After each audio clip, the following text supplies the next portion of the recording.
In the last two videos we finished the Bombast Cannon and the Scout Sentinel diorama for my Warhammer 40k series. If you haven't watched those videos yet, you can find them in the video description down below. For the third and final video I had to make a project which involved the backbone of the Imperial Guard, regular infantry foot soldiers of the Astra Militarum. I had a Cadian shock troops box laying around, one of many in my pile of shame, and started assembling. I decided to include two soldiers with flamers and add flames with LED filaments, but more on that later in the video. After I was done assembling, I painted all 10 models and primed them, as always, with a black primer paint using my trusty airbrush. This was the point where I realized that the paint job will be a little bit cumbersome, because even though I love painting miniatures, I never really liked painting big armies, because I had to basically paint the same model over and over again. And here I was sitting with 10 models which almost looked the same.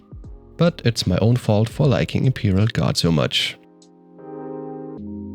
I choose the typical Cadian color scheme again, meaning an army green for the armor parts and sandy colors for their clothes.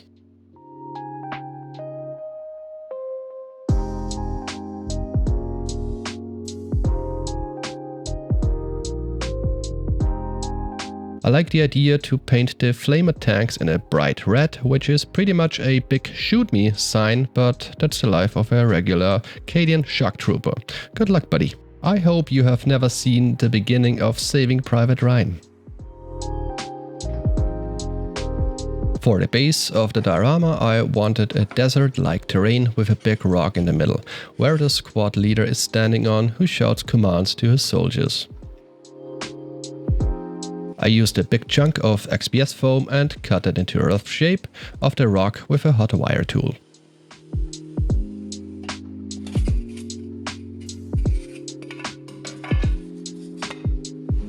Then I started shaping the piece with my hobby knife, but unfortunately the blade was completely dull, so I changed it. I know that you love to see me changing the blade.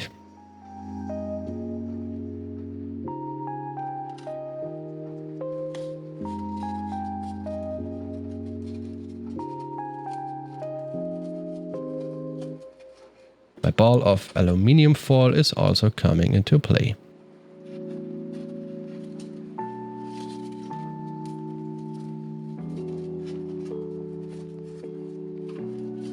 I also added some small rocks off camera, and I was pretty happy with the layout. The flamer guys should stand in the front of the diorama, burning heretical enemies of the Imperium. Whoever that enemy may be, I leave that to your imagination. I drilled 2 holes into the base where I would guide the wire through to the power supply.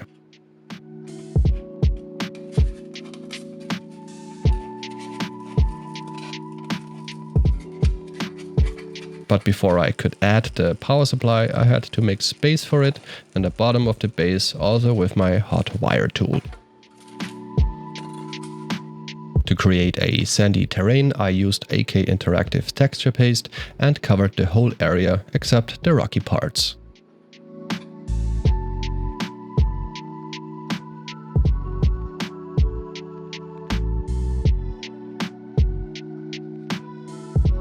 For more details, I also sprinkled a little bit of sand all over the area.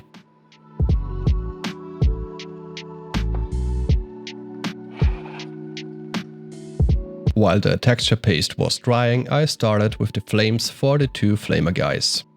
First I drilled tiny holes into the flamers, big enough to fit toothpicks in them, and then I wrapped yellow LED filaments around the toothpicks and glued them with super glue in place. After that I put some cotton wool on it. Then I took a yellow ink and airbrushed the cotton wool to make the flames even more pop.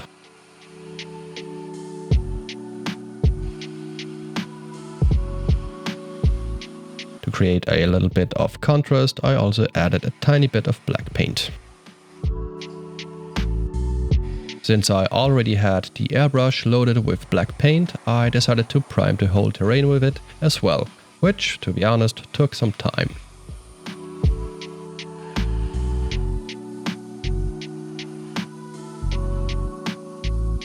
Next step was painting the terrain. I base coated the whole area with a red rusty color tone, and after that I used a sand color mixed with a little bit of red. For that layer I added a lot of water to the paint, so some parts of the red base coat was still visible after it had dried.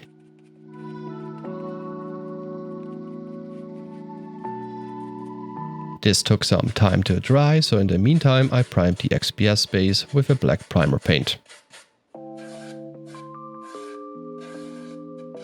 For more contrast I also used a brown wash by Vallejo.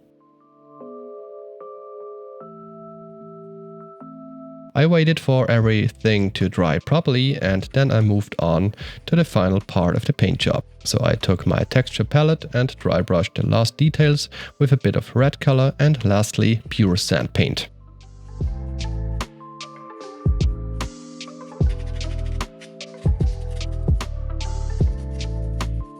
The terrain was done, so I glued it on the XPS base and moved on to the electrical part.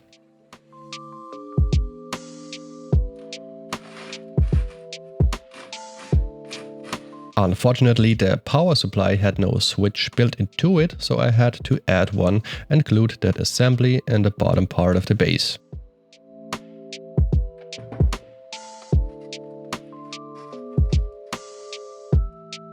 I know this doesn't look that pretty, but it gets the job done. I took the two flamer dudes, guided the wires of their flamer through the holes that I drilled at the beginning of the project, and glued the miniatures in place.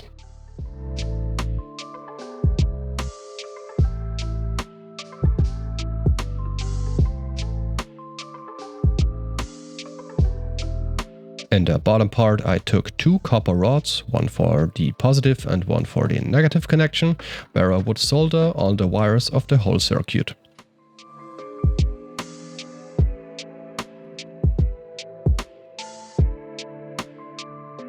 I built that circuit in parallel, so there was no issue with that.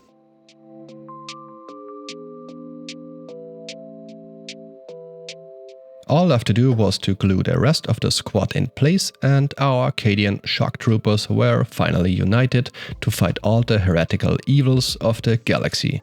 Because in the grim darkness of the far future, there is only war.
This is the final video of my 3-part Warhammer 40k series.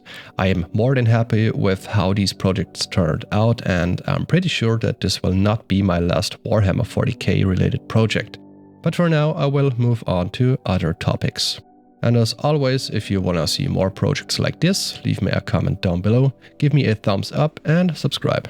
Alright, thank you for watching, have a good one, cheers.